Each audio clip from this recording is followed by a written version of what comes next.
জুলাই নিয়ে বিএনপি একটা বিভ্রান্তি তৈরির চেষ্টা করছে।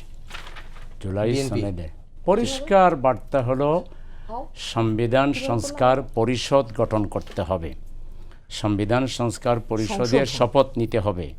প্রথম এই যে এমপিরা হবেন তারা প্রথম শপথ নেবেন হলো সংবিধান সংস্কার পরিষদের শপথ। ওই শপথ নিলে এই শপথের পর শপথের আইন আছে, এই শপথের পর তারা সংবিধান সংস্কার করার পরে আপনি এই সংস্কার পরিষদ শেষ হয়ে যাবে, তারপরে তারা পার্লামেন্ট মেম্বার হিসেবে তাদের কার্যক্রম শুরু করবে। ওনাদের দুইজনকে আমি জুলাইয়ের ওই যে ভোটের উপরে যে 4টা প্রশ্নের উপরে ভোট নিয়েছে সেই জায়গায় কথাগুলো আছে।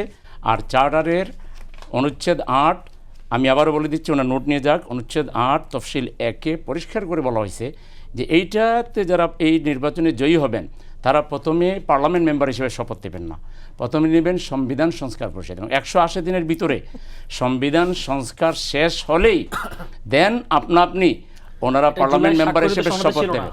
অবশ্যই ছিল।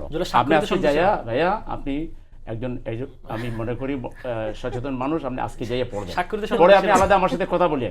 আমি চ্যালেঞ্জ দিয়ে বলছি স্বাক্ষরিত নভেম্বরে যেটা অধ্যাদেশ করেছে অধ্যাদেশে ঢুকাইছে, অধ্যাদেশও ছিল, স্বাক্ষরেও ছিল, সব জায়গায় ছিল, পরিষ্কার করে লেখা ছিল। গণভোটের ব্যাখ্যায় বলা হয়েছে যে গণভোট এই কারণে যাতে করে একটা গণতান্ত্রিক সংবিধান রচিত হয় এবং স্বৈরশাসন ফ্যাসিবাদ যেন আর বাংলাদেশ আসতে না পারে। এখন বিএনপি মুখে বলছে আমরা অক্ষরে অক্ষরে বাস্তবায়ন করব।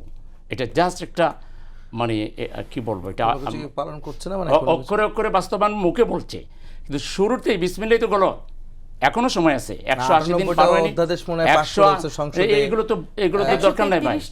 না 130 এই প্রক্রিয়া আপনি করবেন না, তো এটা তো জাতিকে আপনি জাতিকে বিভ্রান্ত করবেন। এটা জুলাই সনদে যেভাবে আছে সেই প্রক্রিয়া হবে। কোন প্রক্রিয়া? জুলাই সনদে পরিষ্কার বলে দিয়েছে, আমি বলছি আপনাকে। বলেন আপনি, বলেন। অনুচ্ছেদ 8 তফসিল 1 পরে দেখেন নাম বলতেছেন কি কি এক্স্যাক্টলি পয়েন্ট। সেটা হলো প্রথমে সংবিধান সংস্কার পরিষদের মেম্বার হিসেবে ওনারা শপথ নেবেন। এটা বিএনপি শুরুতে নাকচ করছে। তো বিএনপি নাকচ করলে কি হবে? মানে ইলেকশনের আগে নাকচ করছে। বিএনপি আগে নাকচ করুক, এখন করুক, কোন অবস্থায় বিএনপিটা নাকচ করতে পারবে না।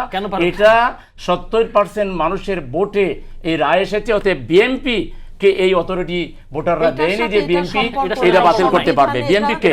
বিএনপি জনগণের যদি ওই ওনাদের পক্ষে যে পার্সেন্টেজ মানুষ ভোট দিছে, বলে যে জনগণ আমাদেরকে সংখ্যাগরিষ্ঠ ভোট দিয়েছে, ঠিক একইভাবে 70% মানুষ রায় দিয়েছে যে আগে আপনাকে সংবিধান সংস্কার পরিষদের শপথ নিতে হবে। এখন বিএনপি যেটা করছে, তারা কিছু লোক তাদের পক্ষে বয়ান দেওয়ার জন্য দাঁড় করে নিছে। এখন এই মিডিয়াতে আমরা দেখতেছি যে কিছু বিএনপির পক্ষ থেকে আসতেছেন, আর কিছু বিএনপির বয়ানটাকে বৈধতা দেওয়ার জন্য কিছু বয়ান হাজির করা হচ্ছে। এটা জলজন্তভাবে জুলাই চার্টারের বিরুদ্ধে বক্তব্য।